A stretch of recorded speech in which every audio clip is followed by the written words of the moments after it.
Okay, welcome back, guys. Okay, just to make sure we're all on the same page. Can you all hear me okay? All right, cool.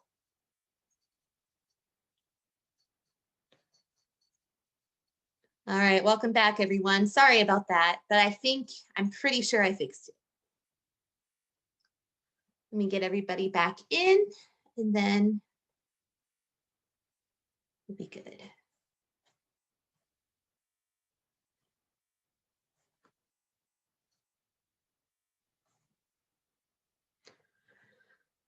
Okay, sorry, hang tight. All right, so I'm going to share my screen again. We'll share here, share computer sound, optimize screen sharing. Share. Okay. I have everyone admitted. Let me get my chat feature up.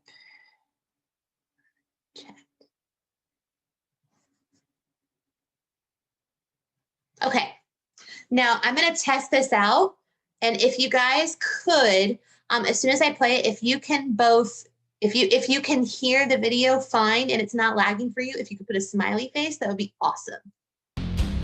Hey there, students and teachers. Let's talk about the requirements for the AP Euro LEQ, the long essay question. I'm going to go through the rubric and the basic requirements. Now, remember, I go more in depth in my 8-month writing clinic. All right, if you can hear this, fine. And if it's not, like if you can see what I'm seeing, if you could please put a smiley face in the chat, that would be awesome.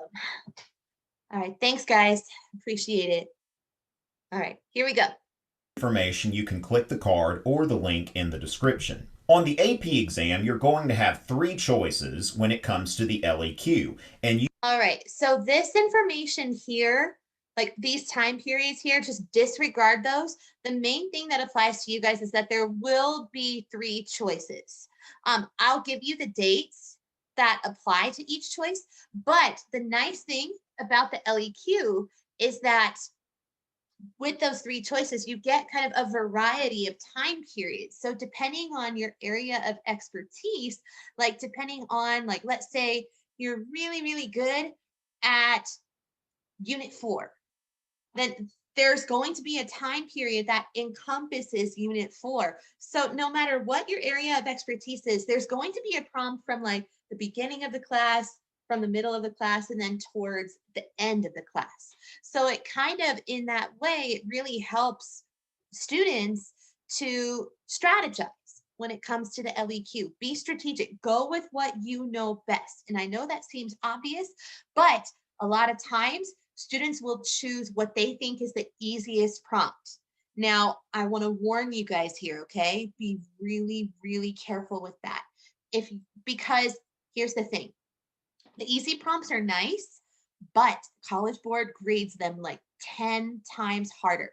Like a couple of years ago, the students that are now seniors, when I had them as sophomores, their prompt was to explain the impact of the end of World War I on post-war European politics.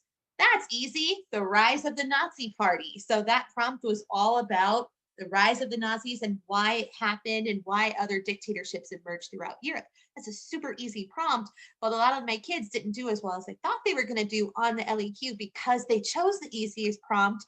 And then College Board was like, hold my hot chocolate. And then College Board's like, annihilating everybody's essays. So you want to be really careful. Don't choose the easiest prompt, but choose the one that you do know best so that way you can be as strategic as feasibly possible.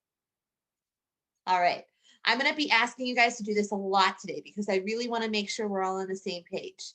Yeah, they are total. College Board is totally evil. I swear, like I will swear on that. I will happily College Board bash any day, Henry. So if you want to play on that level, then we're good. But with that said, oh, what made them get points off, Nicole? Just kind of like making vague references, not being specific. They're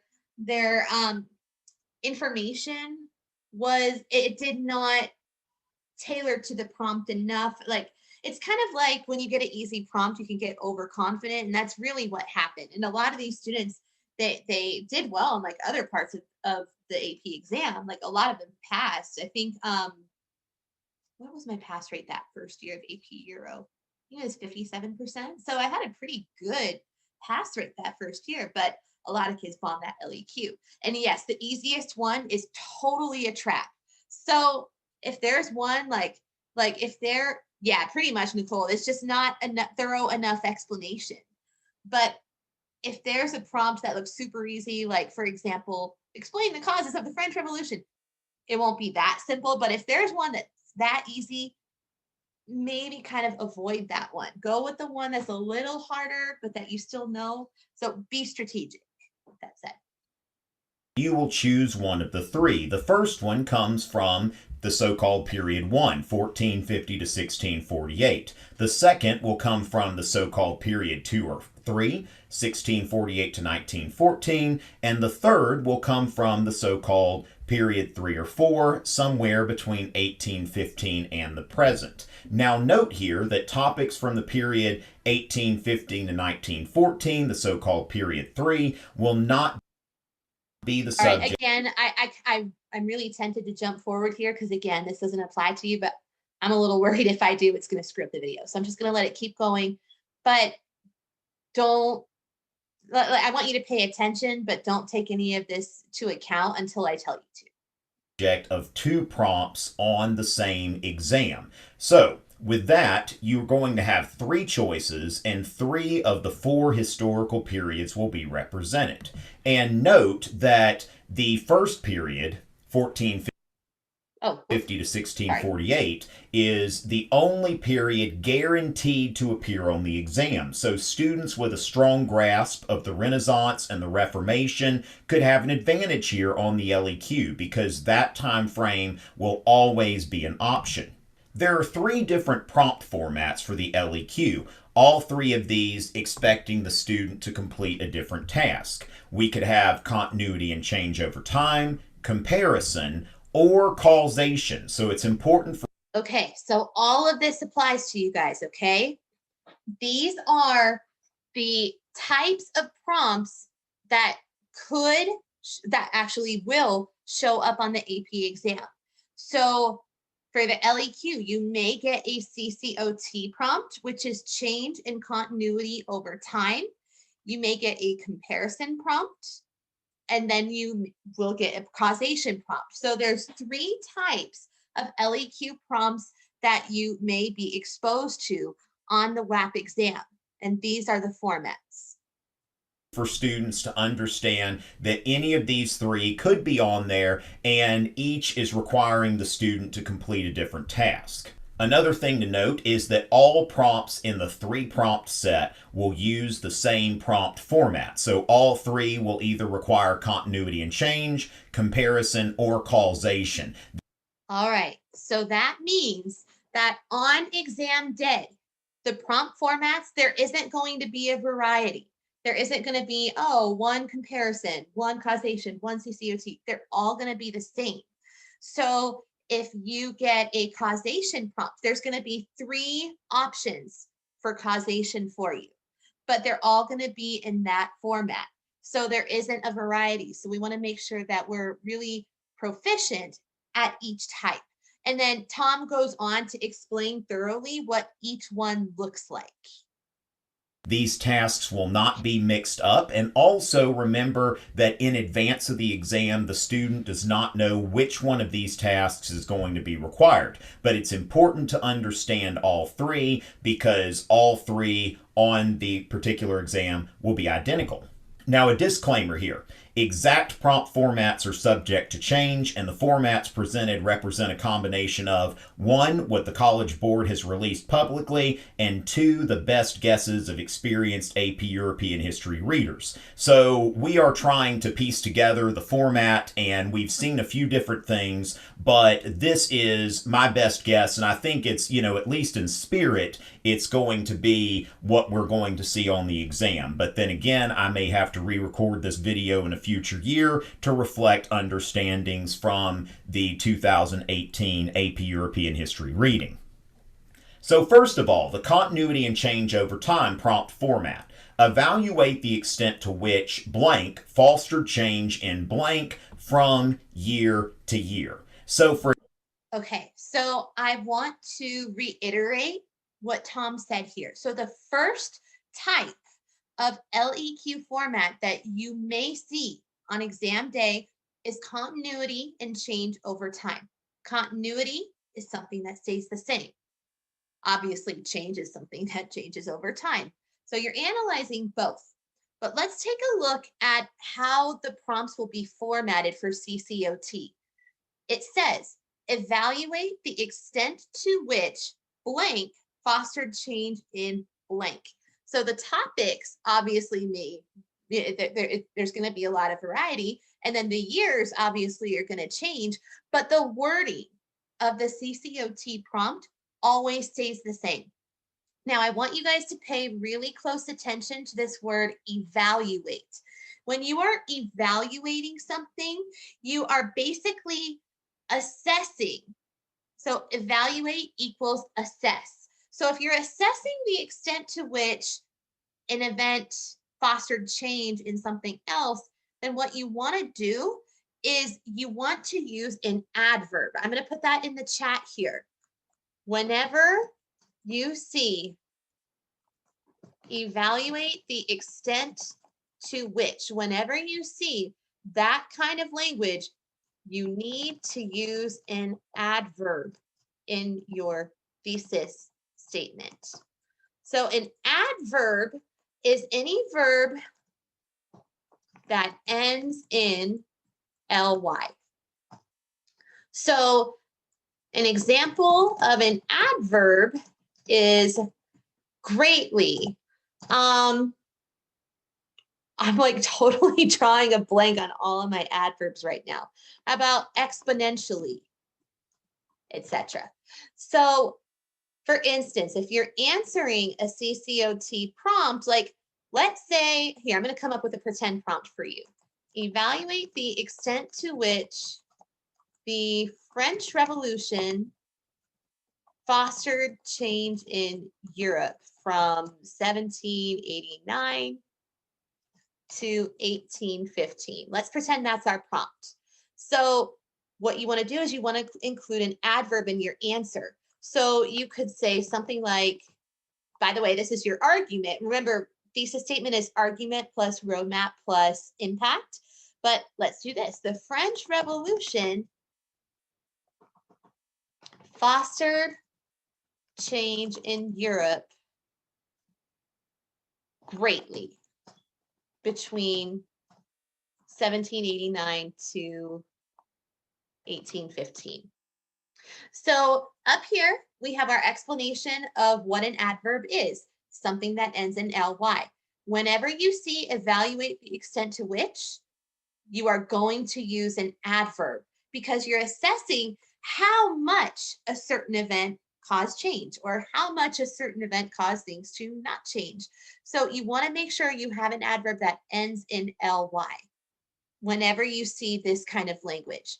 And we used our example prompt here. It says, evaluate the extent to which the French Revolution fostered change in Europe from 1789 to 1815.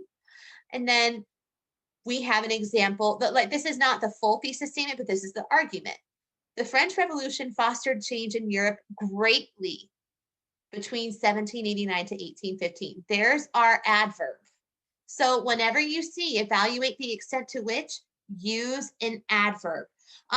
When we're done with this Zoom meeting, I will post to Google Classroom a huge list of adverbs that you can use in your essays whenever you see this language. All right, so that was kind of a lot. If that makes sense to you guys, throw a happy face into the chat. If you need more explanation, put a question mark. All right, looks like we're good. I have happy faces from a bunch of you. All right, would anyone like any more explanation? Oh, Donna, are you good? I want to make sure that's a happy face that I'm reading it right. It looks like one, but I just want to make sure. All right, sweet. So, does anyone else have any questions before we move on? Okay, here we go. For example, it could be something like evaluate the extent to which the Reformation fostered change in Here's Europe another. from 1517 to 1648. And that's going to require. By the way, if you guys had to say tons or not very much, just kind of starting out, if you were to evaluate the extent to which the Reformation caused change in Europe in that time period, do you guys think it caused tons of change or not very much? Throw it in the chat. Pick either one of those. Lots. Yep. Greatly. Yes. Tons of change. So you already know that you're going to use an adverb that reflects that. So let's see what Tom does. Require the student to go into how did the Reformation foster change in Europe. And of course, if you want complex understanding, to go into some sort of continuity as well. Comparison. The prompt format may be something like this. Evaluate the extent to which the blank and the blank were different from each other. Okay, I'm going to go back here a second. We went over the complexity point like a week and a half ago. Like we kind of discussed how to get that. And we discussed how we were going to include impact in our thesis statement in order to accomplish getting that point, ideally. But let's review here. What's another way of getting the complexity point? So let's say the prompt is evaluate the extent to which the Enlightenment and the scientific revolution were different from each other. So the prompt asks you to explain how two things are different. What's another way of getting the complexity point on the LEQ in this particular case? Yes, exactly. Great job, Nicole. Hold on, Nicole. Hold on, I need to keep track of my extra credit for today. Let me put it in my notes. Nicole, I'm going to give you +2. And then Henry, I owe you a couple extra credit points. I think I said 3. All right, excellent. Want to make sure that we're all good. So yes, if you want to get the complexity point for this type of prompt, explain both differences and similarities in each body paragraph. That's another way of getting the complexity point. The extent to which the blank and the blank were different from each other. So for example, evaluate the extent to which the Italian Renaissance and the Northern Renaissance were different from each other. Causation. Evaluate the extent to which blank influenced or affected blank. So, for example, evaluate the extent to which humanism influenced Renaissance art. So you may not necessarily get that type of language, like evaluate the extent to which. You might not get that language on exam day. But if you do, use an adverb. Very important. As far as organizing your essay, if it's a continuity and change essay, your essay will likely be based around 2 particular changes that are brought about. Now, as far as comparison, you would be outlining 2 differences between the things that are proposed, and for causation, you would evaluate that specific cause. And if you're going for complexity, which we'll discuss in a bit, you will bring into account one continuity, one similarity, or an additional cause. So basically what Tom is saying here, whatever the prompt is that you get, do the flip side as well. If you are told to explain or evaluate the extent to which something caused change, evaluate the extent to which it caused continuity as well. If you get a comparison prompt, then make sure that you're explaining similarity and differences. If you get a causation prompt, make sure that you're explaining causes and effects. Or effect. So with that, let's go into the rubric, which is going. All right, so the rubric that we use for my class, which is posted to Google Classroom, it's pretty much just like Tom's. It just has a bit more explanation in each part of how to get the point. to be only one rubric, not 4 rubrics. So those of you who have been teaching AP Euro for a little while, you remember the mess when we had 4 different rubrics for a few years. So all of these are going to be based on the same rubric. And so, for example, let's go from here going forward. Let's look at the prompt, a comparison prompt, evaluate the extent to which the Italian Renaissance and the Northern Renaissance were different from each other. So paragraph 1, just like with the DBQ, your goal in paragraph 1 will be to score 2 points, getting the points for contextualization and thesis. For context. All right, so before Tom jumps into his explanation of each of those things, I want to briefly review with you guys. Contextualization, and just go ahead and throw your answers in the chat. Should context be like 1 or 2 sentences, or should it be multiple sentences? Multiple. Good. You want to aim for like 3 to 5 sentences. If you can get closer to 5, then that's excellent. Now, another thing with context, you must mention the time period in your introduction, in your context, in order to get the point. So pay really close attention to that. All right. Extra credit to the first person who can correctly put the thesis statement formula into the chat. Get my notes ready. Oh, wow. Nicole, that was really fast.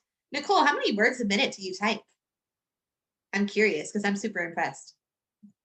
All right, good job, Peter. Unfortunately, Nicole got it first. Dang, Nicole, you're on a roll today. I'm gonna bump you up to 5 because you are 2 points of extra credit before. All right, didn't even type the first word. 50 if you're lucky. Wow, I'm surprised. I thought you were gonna say like 95, like me. Like, all right, here we go. Contextualization, you will be describing a broader historical context relevant to the prompt. And you are going to be really linking this to broader historical events, usually something right before or at the very beginning of the period, or it could be. All right, so I want to briefly touch on that again. So context, the type of information you want to include is you want to include events leading up to the event specified in the prompt. So I would say, I'm putting all this in the chat. I would say don't go more than, I'd say 100 years prior to the event. But you're basically explaining everything leading up to the event. It's kind of like when you're watching a show on Netflix and they give you a brief recap at the beginning before you start a new episode. That's kind of what College Board wants you to do with contextualization. So you want to explain the big picture of what's happening leading up to that time and during that time. So to get the context point, you need to explain events before and during the time period specified in the prompt. All right. So if that makes sense to you, throw a happy face in the chat. If it doesn't make sense, put a question mark and I'll explain more. All right, cool. All right, let's continue. Something alongside it going on somewhere else. And then you will go in with your thesis or claim, responding to the prompt with a historically defensible thesis or claim that establishes a line of reasoning. Now remember, the thesis must be located in one place, either in the introductory paragraph or the concluding paragraph. All right, so in my class, the thesis must be in, the thesis must be in the introduction, at the end of the introduction. You can put it in your conclusion. In fact, I had it, by the way, are conclusions required on the LEQ? Throw it in the chat, yes or no. Nope, they sure aren't. If you have time though, if you have time to do a conclusion, like let's say your essay takes you 37 minutes and you have 3 minutes left. Throw in a quick conclusion, and in your quick conclusion, what you want to do is restate your thesis. So in your intro, thesis is required. Conclusion is optional, but if you have time, restate your thesis statement. All right. So if you hit it in the introduction, you're going to be fine. So as far as contextualization, for this prompt where you are comparing the Italian Renaissance and the Northern Renaissance, some general Renaissance background with a few details will accomplish this task. So for example, Petrarch's discovery of Cicero's forgotten writings brought about a renewed interest in the classical writings of the ancient Greeks and Romans. The invention of the printing press led to widespread circulation of classical texts, which formed the foundation of humanistic education during the Renaissance. Specific approaches to humanism differed in Italy and Northern Europe. So now that I've contextualized, I'll be able to go into my thesis, which I should have already formulated by the time. So this would certainly get the contextualization point. Something that would not get the contextualization point, I'm going to put it in the chat, is something like the Italian Renaissance and Northern Renaissance were major historical events. That would not get the context point because it's not, you know what, actually, one of you or someone tell me why. Like this right here, I'm going to highlight it. Tell me why that would not get the contextualization point versus what we're seeing here in the video. Yeah, exactly. It does not provide any kind of specific background info. Is it true that both of these events were major historical events? Yeah, absolutely, that's true. But it still doesn't tell you anything about it. It's kind of like when, yeah, Nicole, excellent. It's just a statement. It's like if you're on an interview and your potential boss asks you to say a little bit about yourself, and you say, well, I am a high school student. Okay, great. Like, I know that you're a high school student. Tell me more about you, be more specific. So in your contextualization, you don't want to make huge generalizations or anything like that. You want to be really specific and include that background information. I've done my contextualization, because if you haven't done your thesis, then you don't know where the contextualization is leading. We want the contextualization to lead to the thesis. So an example of a valid thesis here would be something like, it's actually a really important point. Sorry, I know I'm pausing a lot, but you want to make sure that your contextualization flows easily into your thesis statement. That's really important. The mark of a good essay is when your context, your background info flows seamlessly into your thesis statement and they go together and they help each other out. They reinforce each other.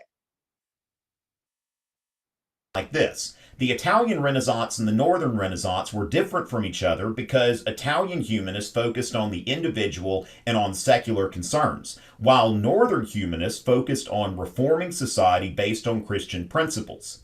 Both movements were similar because of their focus on classical studies. Now, okay, so what do you guys notice about the thesis statement? Is it one sentence or is it a couple of sentences? Couple. Yeah, it's not one sentence. In fact, I would highly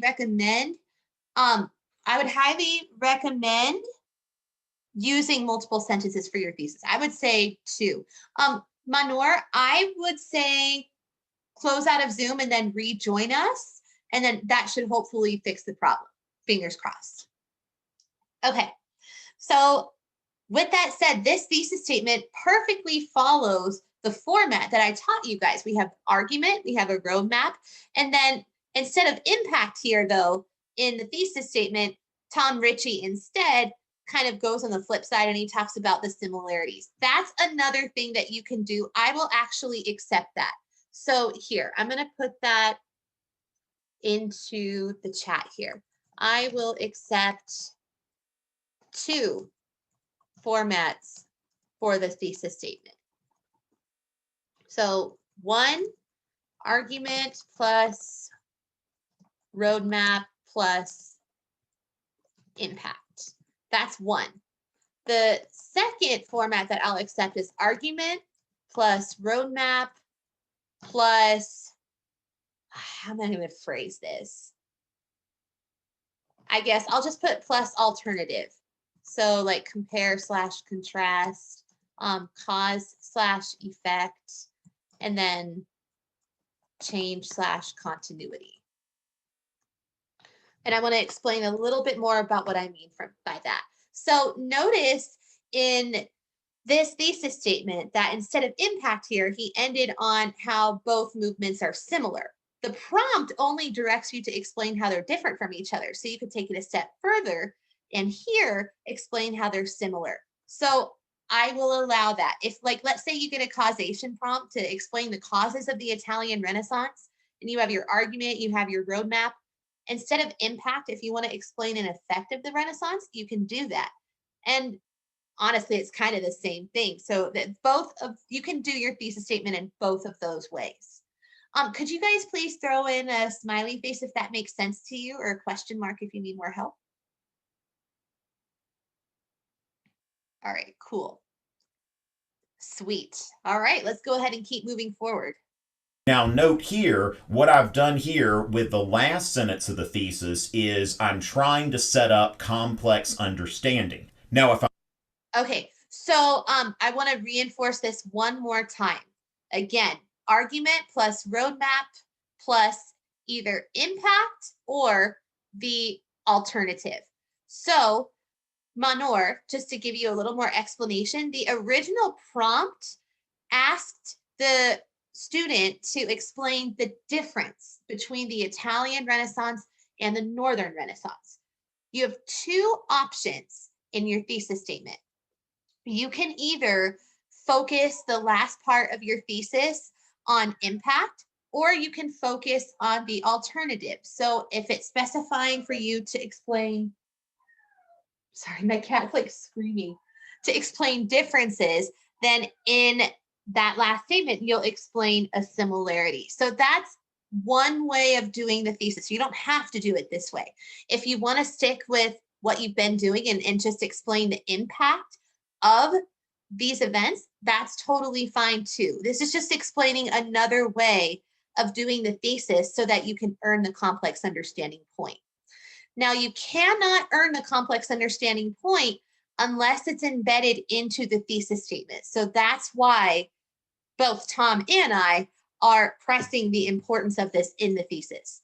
But you'll notice that the thesis still follows that format. You have the argument, you have the roadmap, the points that you're going to discuss, and then finally you're going to end with either impact or the alternative to the prompt. Okay? All right, Manor, does that help you understand it a little bit more? I want to make sure we're good before we move on. All right, sweet. Here we go. If I'm not trying to get the complex understanding point, then the first sentence will be sufficient for credit for the thesis. So make sure here, I'm trying to show you how to get a 6 out of 6, but if you're just going for a basic 3 or 4, I would say, Nicole, that's a great question. Generally speaking, I actually would include the time period in the thesis statement as well. Just because it makes it more well-rounded, it makes it a bit better. The example that Tom's showing you here is a very generic example. I would definitely recommend putting the time period in the thesis statement as well as your context. So just keep that in mind. 4-point LEQ, the first sentence is more than sufficient to get credit for the thesis. I'm just trying to set up here the complex understanding. So 2 points in the first paragraph, 1 for contextualization, the other one for thesis. Next, we want to make sure that we have evidence and support for our argument. Now for the... All right, let's recap. There's 2 evidence points. There's the explain point, and then there's the support point. Which evidence point is easier to earn? The first one or the second one? Do you guys remember?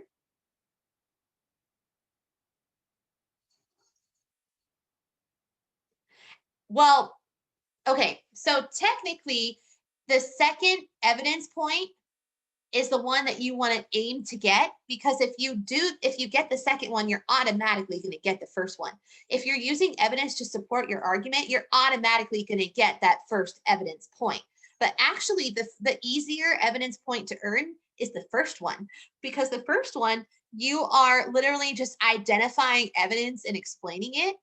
As long as it relates to the prompt, you're good to go.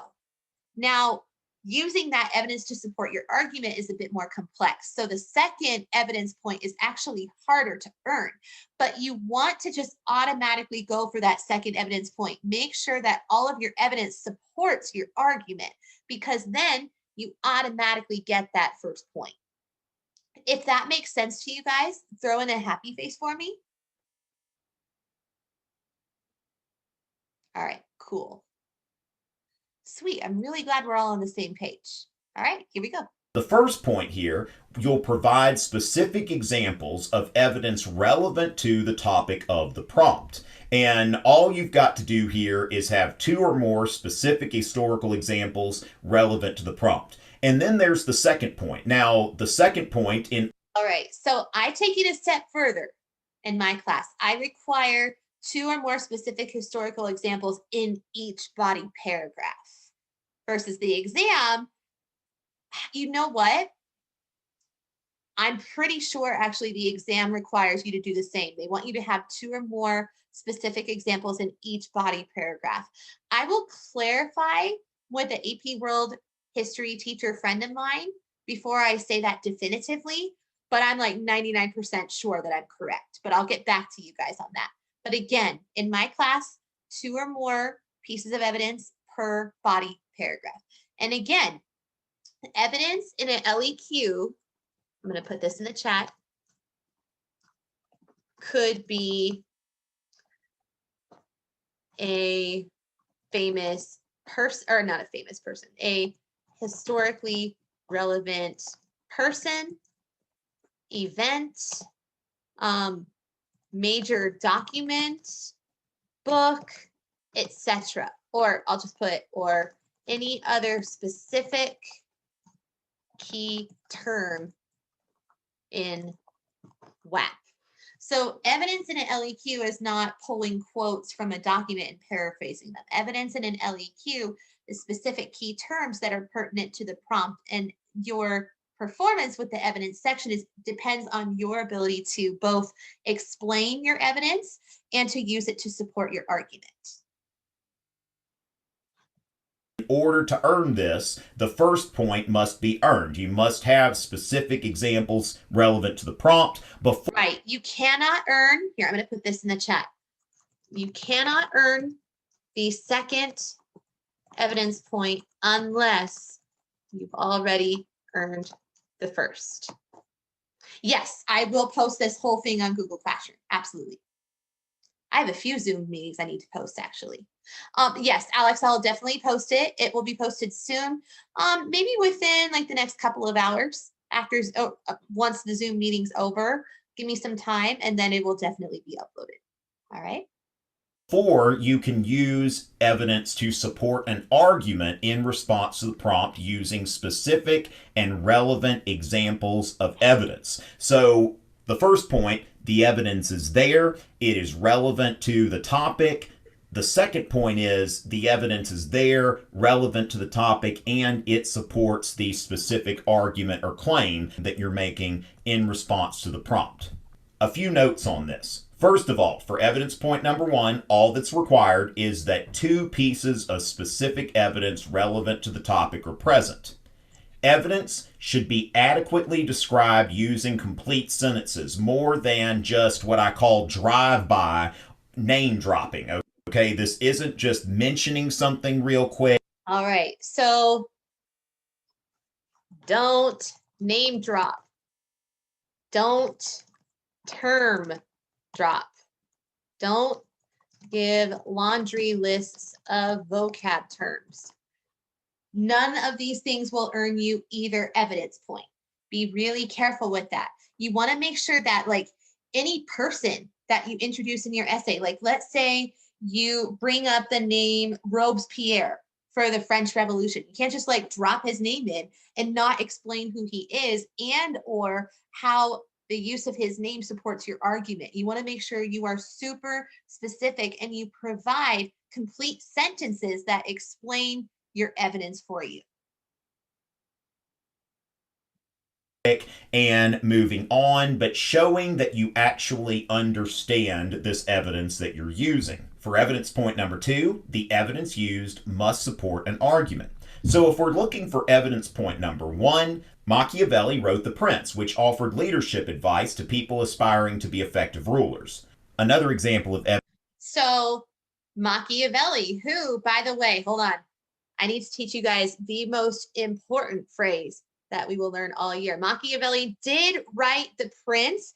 It did offer leadership advice to those who are aspiring to be effective rulers. Actually, The Prince was a major source of inspiration for Adolf Hitler's Mein Kampf, which, there you go, fun fact for you. But Machiavelli, in The Prince, he explains, I'm going to put this in the chat. Machiavelli explains that an effective leader will achieve success by any means necessary, and that, I'm going to put this in quote, the ends will justify the means. So that means, well, if we achieve success, if we achieve unity, if we achieve financial or economic prosperity, and we had to use really divisive or shady methods of getting there, well, I mean, we got there and we're successful. So the ends justify those means. And Machiavelli wrote that in The Prince. Yeah, that's one of the most famous historical documents of all time. And it's very universal, and it can be used in essays as like kind of a comparative way. If you use names and facts that aren't necessarily required by the prompt but relate to it, College Board really likes that. That if you can pick out stuff that, like if you can really make connections between concepts in your essays, College Board really, really, really likes that. So that's just something to throw out there for you. But anyway, the reason why this would earn evidence point 1, well, let me ask you, Machiavelli, he wrote The Prince. Is this relevant to the Renaissance? Say yes. Yes, it does. So Machiavelli is directly related to the Renaissance. He was a major Renaissance figure. He was a major Renaissance philosopher, and his ideas were incredibly foundational. And yes, you actually do hear that a lot in debate, that it doesn't matter how you get to the end as long as you get to the end. And you hear that in presidential debates even, and that's kind of scary, but it is true that it is something that is extremely commonly said. But it did originate from Machiavelli. His first name was Niccolo, by the way, not Nicholas, Niccolo. Machiavellian villain. Yep. Evidence you could use would be in Utopia. Sir Thomas More created a society that was based on Christian principles where the inhabitants shared resources instead of hoarding wealth. Fun fact here, I'm going to go back here for a second. Sir Thomas More actually originated the concept of socialism. So, and by the way, I don't want to get into like a political debate or anything where it's like, communism bad, like capitalism good. I don't want to get into that. But if you are curious on where that idea originated, the idea of socialism originated from Utopia, which is a book that Sir Thomas More wrote during the Renaissance. And it talks about how a society that runs communally, where people share their resources instead of hoarding away their money and their wealth, that society will do better. I'm not saying that. Sir Thomas More argued that in his book. Now, this second thing here, this second sentence is entirely separate from the first, It's just another example of something that would get the evidence point number 1 for this prompt. Because Sir Thomas More, again, major Renaissance figure, we bring in his book Utopia. It's a specific example. It's all relevant, and it explains who Thomas More was and what his book was about. So that would also get evidence point number 1. Communism is like the rain. How so, Joseph? Finish that thought. The inhabitants. Whoops. Hold on. Let me exit out of here. Boop. Okay. Shared resources instead of hoarding wealth. For evidence point number 2, the evidence needs to be used to support a specific argument. So for example, I'm going to show you the topic sentence and then the piece of evidence used to support the claim.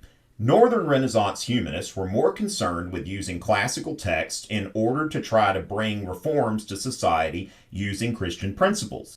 All right, so this topic sentence here is kind of a blanket statement that in extra credit communism report, you know what? Maybe we'll think about it, Henry. We'll think about it. But again, this topic sentence is kind of a blanket statement stating that Northern Renaissance humanists as a whole wanted to use like classical texts from Greece and Rome in order to change society using Christian principles. So that's the topic sentence. And then we throw in an example, Utopia, written by Thomas More, that supports that topic sentence. So we want to make sure that you're not just explaining your evidence, you're using it to support your argument in your topic sentences. Also, make sure that every piece of evidence you use supports your thesis statement. If the evidence you are explaining does not support your thesis statement, you won't get that second evidence point. In Utopia, Sir Thomas More created a society that was based on Christian principles where the inhabitants shared resources instead of hoarding wealth. So the evidence here is used strategically to support the claim that is made in the topic sentence, which is 2-point evidence rather than 1-point evidence. Note here that there is no balancing requirement. Both pieces of evidence used can be used to support the same point. So you could have 2 pieces of evidence for the Northern Renaissance and no hard evidence to support anything from the Italian Renaissance and still technically earn the point. Now, I think that the strongest essays and the essay that you should write should have evidence to support both points, but strictly speaking, 2 pieces of evidence supporting the same thing could still get you this point. The next All right, be real careful with that, guys. The more evidence you use, the better. Again, I'd say 2 pieces per body paragraph. Try and aim for that, because the more evidence you use, the more likely you are to get that point. I'm going to teach you guys a really important word here that you've probably heard before. I'm sure you've heard before. It's called insurance. Okay, so the reason why I say use 2 pieces of evidence per body paragraph is because, well, what if you use a piece of evidence incorrectly? What if you don't explain it correctly? What if you mixed up the second phase of the French Revolution for the third phase and you got something wrong? You want to have more than 2 pieces of evidence, so that way you have that insurance. You have that that soft landing, so to speak. You have more opportunities to earn that point just in case you accidentally mess up on something else. Nora says it's 3 body paragraphs mandatory, or can we do 2? You can do 2. You can definitely do 2 body paragraphs. You just want to make sure that they're really strong. So Nora, if you can only come up with like 2 topics in your roadmap of your thesis statement and you only have 2 body paragraphs, that's okay. You just want to make sure those 2 body paragraphs are really strong and that you have a wealth of evidence to support your argument. Lana, that's excellent. That's an excellent observation. It is a backup. So think of using multiple pieces of evidence as a backup just in case you get something wrong. Now, am I saying that you should have like 12 pieces of evidence in your essay? Absolutely not. In fact, Nicole, you hit it on the head there. You want to aim ideally for 4 to 6 evidence points, 4 to 6 pieces of evidence that you're using to support your argument. Don't put in like 10 or 12. That's way too much. Because remember, you only have 40 minutes to write the LEQ. So that means 10 minutes for your intro, 10 minutes for body paragraph 1, 10 minutes for body paragraph 2, 10 minutes body paragraph 3, if you have 3 body paragraphs. If you have 2 body paragraphs, then that looks a little bit different. But my point being is don't try and squeeze in like a million key terms and try to use them all to support your argument, because then it's just going to become messy. It's going to become a disaster.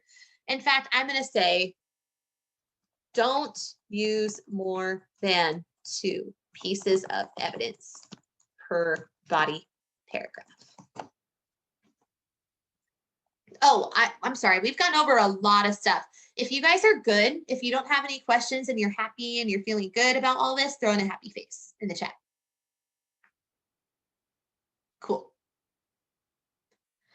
All right. You guys are awesome. Thank you all so much for like participating too and asking all of these good questions, because this is the stuff that's going to send you over the edge. And I was actually telling my wife that you guys are, those of you who are consistently joining Zoom sessions, I really strongly think you guys are going to be the ones to get 4s and 5s on the exam. So make sure you keep joining the Zoom sessions there, because they're really valuable.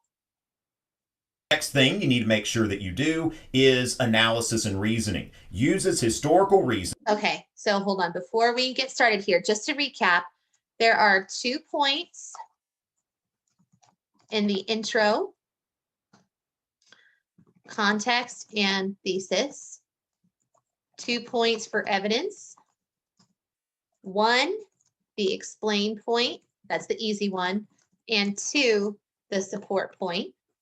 And then finally, we have 2 analysis and reasoning points, which Tom and I are going to go over right now. Oh, Nicole, I know that's the hardest part, but we're going to have a lecture on Friday. I'm really, really excited for it. So I hope that you guys join in.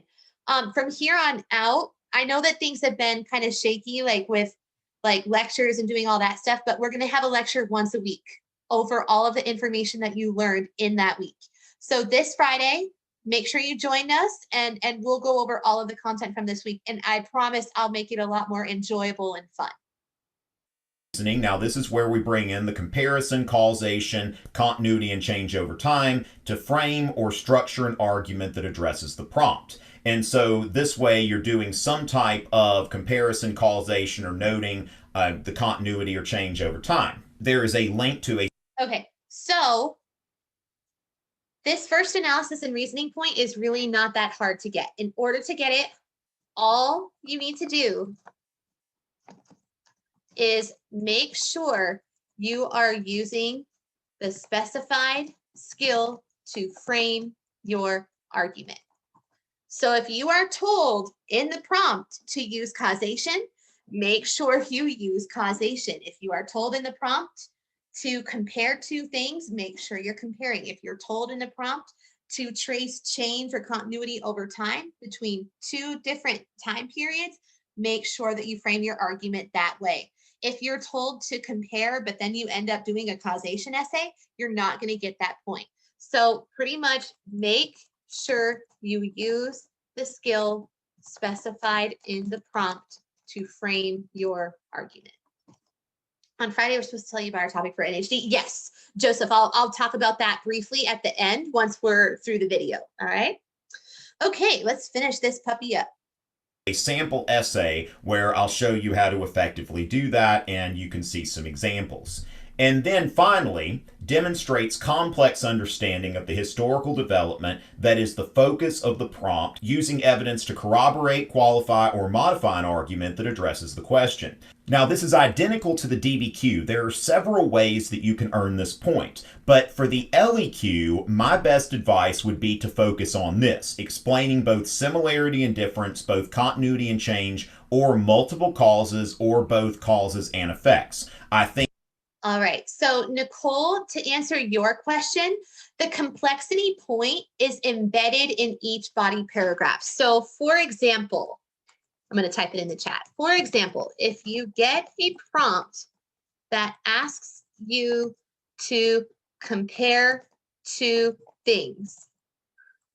One way of getting it is to explain, or I'm sorry, contrast those two things as well in each body paragraph.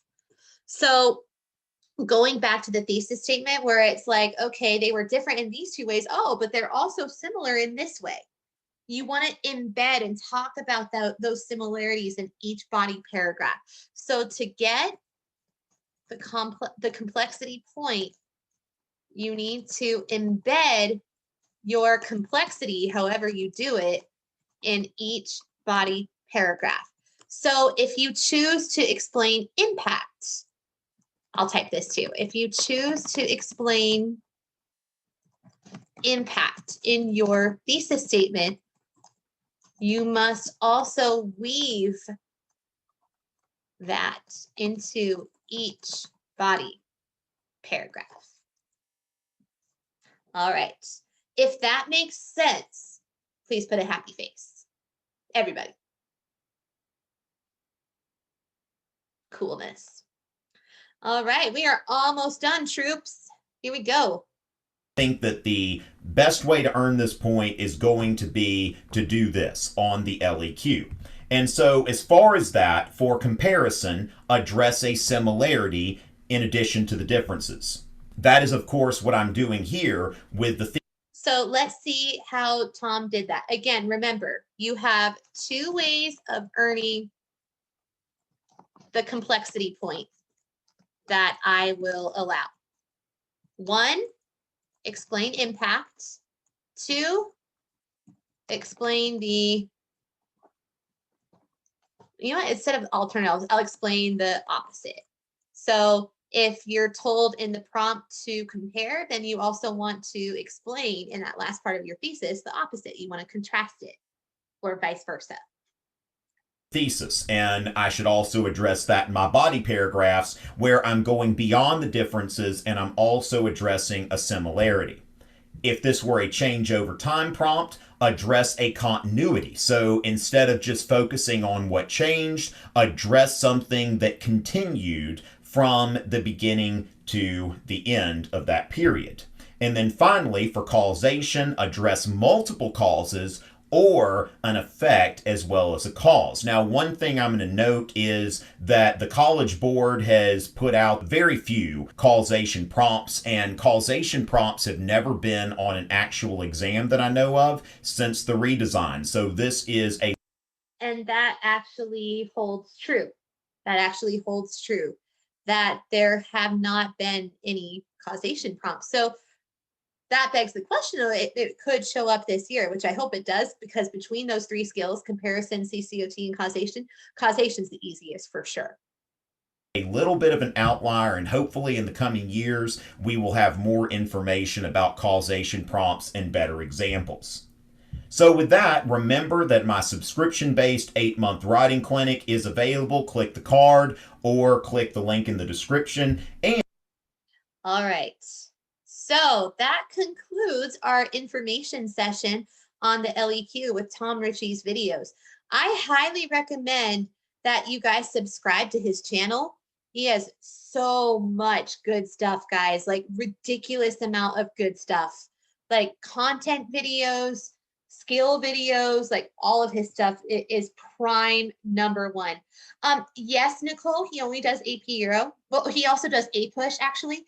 But the good news, Nicole, is that from here on out, AP World, our content aligns with AP Euro quite a bit. It's not exactly the same, but like, for example, this week, I think towards the end of the week, you guys will be going over the Glorious Revolution and the Enlightenment, both of which are also AP Euro concepts, and both of which Tom Ritchie also has videos for. And his videos are excellent. And I'm really new at making these kinds of videos, like the Thunderbolt videos. Like I made a few last night. I know I mentioned that.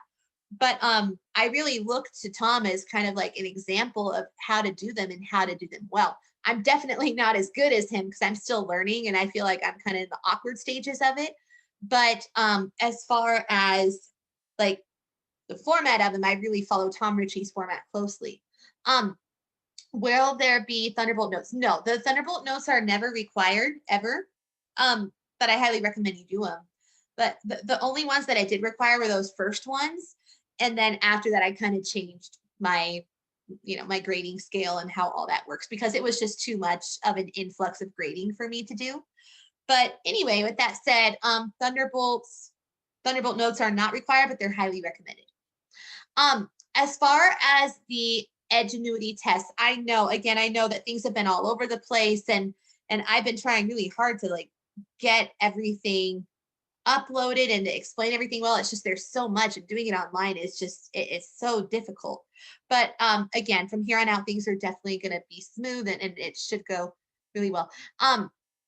Those of you who are getting at least 50% on the multiple choice test, that's good. That's good. That's passing. That's what you want to aim for. You want a 50% threshold on multiple choice. Ideally, you want to get to 60%, but if you can't, then it is okay.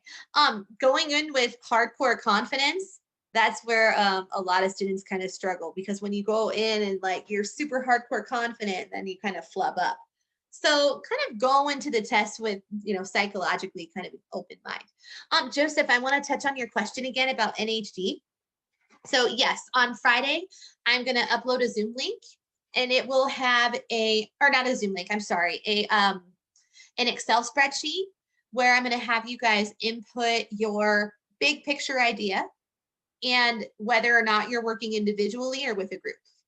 So those two things I need to know by Friday for sure. So I'll upload that Friday. Edgenuity is an insult to learning. Yeah, I feel that. But I hope that after today's session that you guys have a better understanding of how the LEQ is structured, how it's scored, and how to earn each of the points. So I hope you're good. Can I recommend any topics for NHD? Oh man, there's so many. Like there's let's see, the theme is communication and history. There's a million things that could fit in that. A really, really, really good topic actually would be the code breakers of World War II. Like that would be really cool. There's an excellent movie. I think it's on Netflix, although it might not be anymore. It's called the Imitation Game. Have you guys ever heard of it? It has Benedict Cumberbatch. He plays Doctor Strange. Have you guys heard of the Imitation Game? I'm going to put it in the chat. It's an outstanding movie. The Imitation Game. Watch it. And if you really like it and you want to do your topic on Alan Turing, that's his name, by the way. I hope I spell it right. I think I am. Alan Turing. That would be an excellent topic, because then it's prime because it fits in that communication realm. So that's an idea. The translation of the Bible into German. Nice. I really like that, Joseph. That's excellent. And I really hope that goes well. If you need help with that, just go ahead and let me know. I'm going to post more resources for NHD on how to do well and how to properly use primary, secondary sources, all that kind of stuff. But that's a fantastic topic. Nicole, hang on just a sec, guys. One sec. And you resend. Okay. I have somebody doing the animals in World War I topic. Let's see. I guess we have some time. Well, it's up to you guys. Do you guys want to watch a video on animals in World War I? And then if you want, I can have or like whoever's interested in doing the topic, you absolutely can. If you're down and you want to watch the video on animals in World War I, feel free to put a happy face. If I get a majority of you, I'll show it. If you guys have stuff to do and you don't have time, no problem. I know I do too. Oh, regarding Unit 4 tests, when we retake, does it use the best grade? So whatever the best grade you get, that's what will end up being your grade. So yes, you're good. You're welcome, Nora. All right. So I didn't really get any happy faces, but you know what? I'll send you guys out a link on the video that I'm talking about. Oh, Henry, you want to watch it? Yeah, you know what? Why not? It's so cute and it has so much great information, and it would be a fantastic History Day topic. So let me open up a new window. Boop. I'm going to go to YouTube. Animals during World War I. The First World War. All right. So I'm going to minimize this real quick. I'm going to share my screen. Oh, Lana, here's the thing about multiple choice tests on not just Edgenuity, but in AP classes altogether. That multiple choice tests are not like, it's not regurgitation of material. It requires you to really analyze the stimuli and to come up with conclusions based on the stimuli. So that's why, like, sometimes, like more often than not, like the test questions won't seem like they really go with the content because they're not memorization questions. They're deep analysis questions. So that's why they're so difficult. But the more you practice, the better that you'll get at them. But anyway, with that said, I'm going to share my screen again. I'm going to share it to this guy. Share. I think you guys will really like this. Here we go.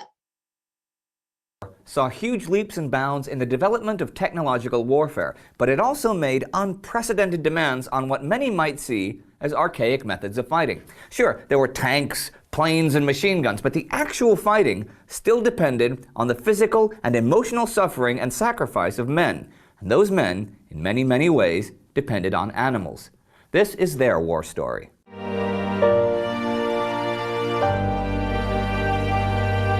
I'm Indy Nidell. Welcome to a Great War special episode about the role of animals in the First World War.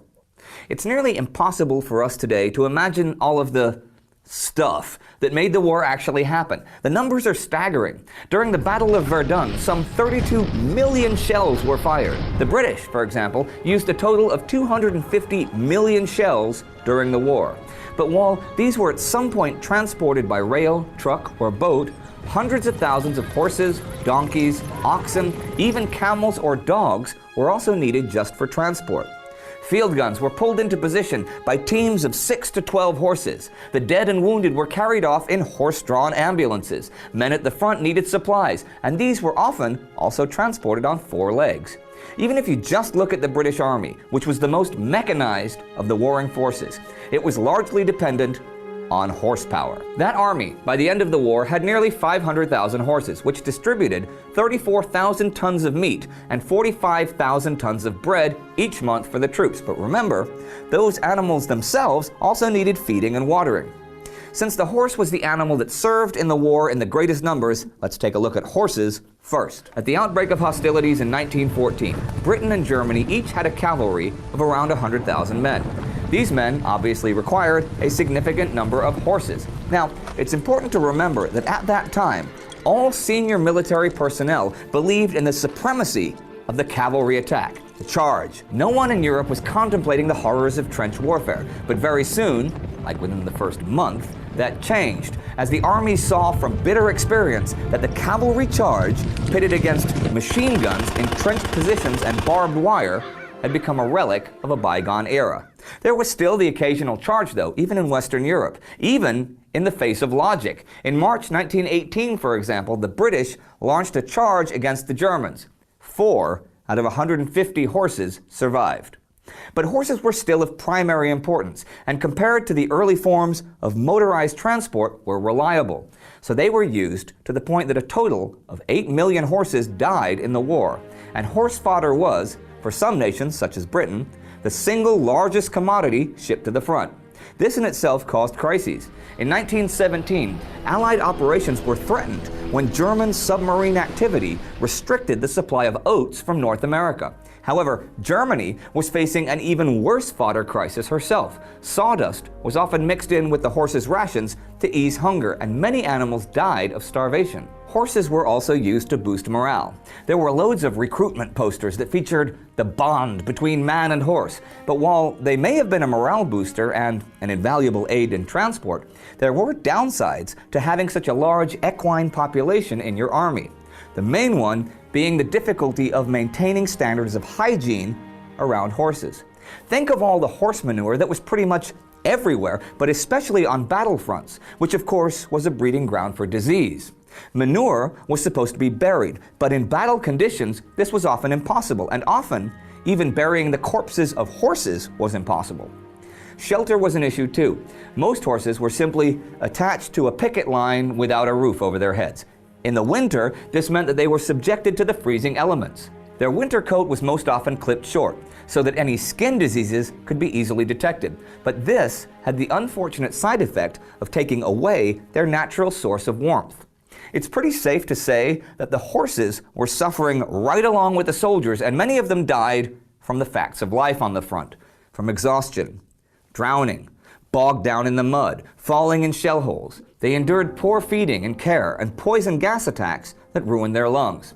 Actually, when gas warfare began in 1915, nose plugs were improvised for the horses to allow them to breathe during attacks. And a bit later, there were even several types of gas masks developed specifically for horses, although many horses confused them with feed bags and destroyed them.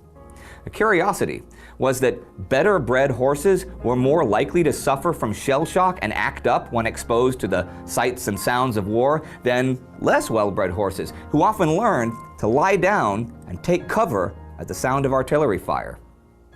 Now, transportation by horse was not always possible, so donkeys and mules were used instead, but also elephants were taken from zoos, and photographs of them pulling heavy guns were used to show the people at home that even exotic beasts were doing their part for the war effort.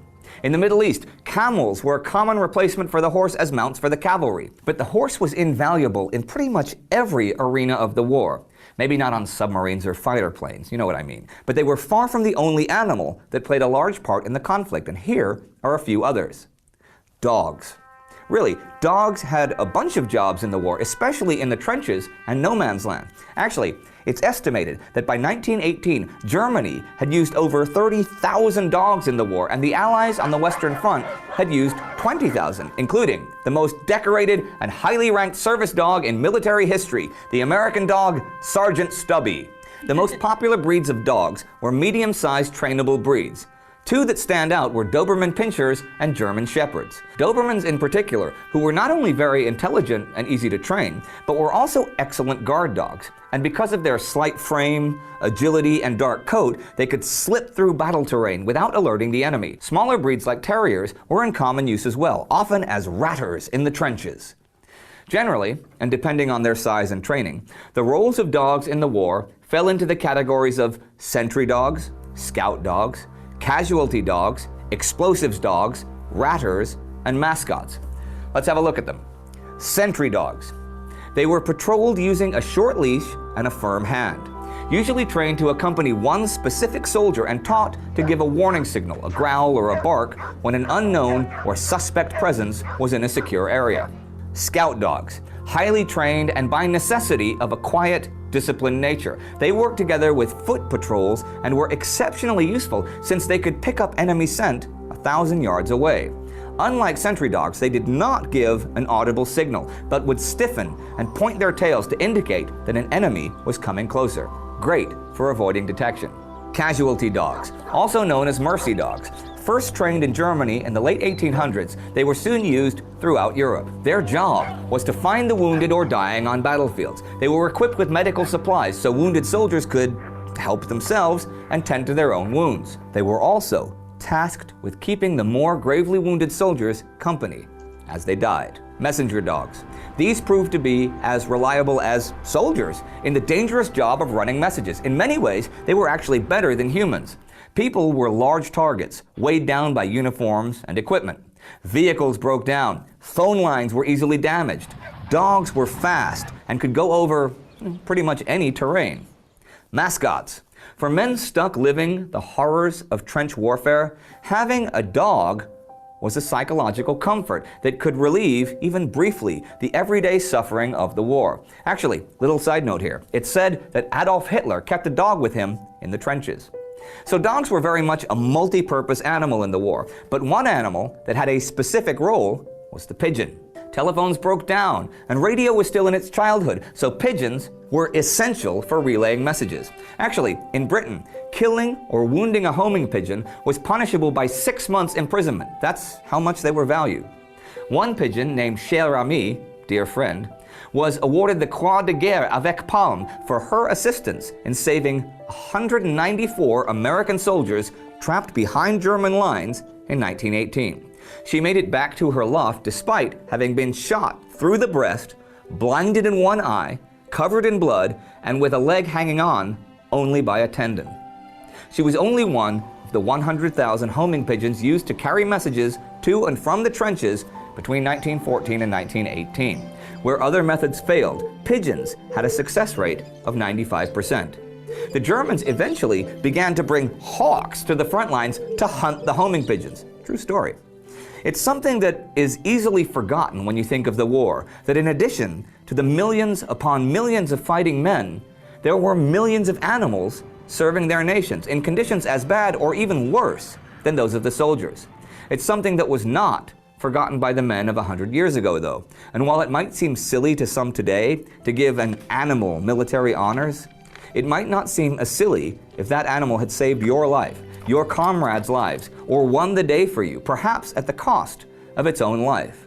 Any sort of survival for the men in the Great War would quite simply have been impossible without the four-legged or feathered soldiers. So what do you think about animals?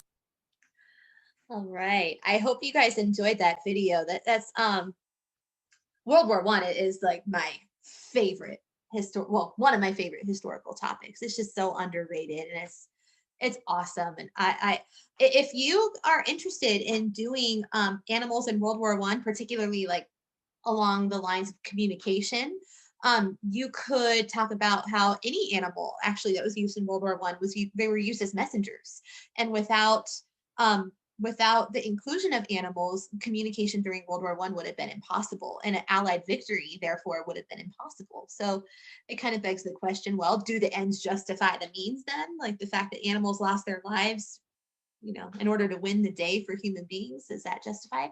It's just something to think about. And if you want to do the project on that, your NHD project, then I more than welcome you to. Okay.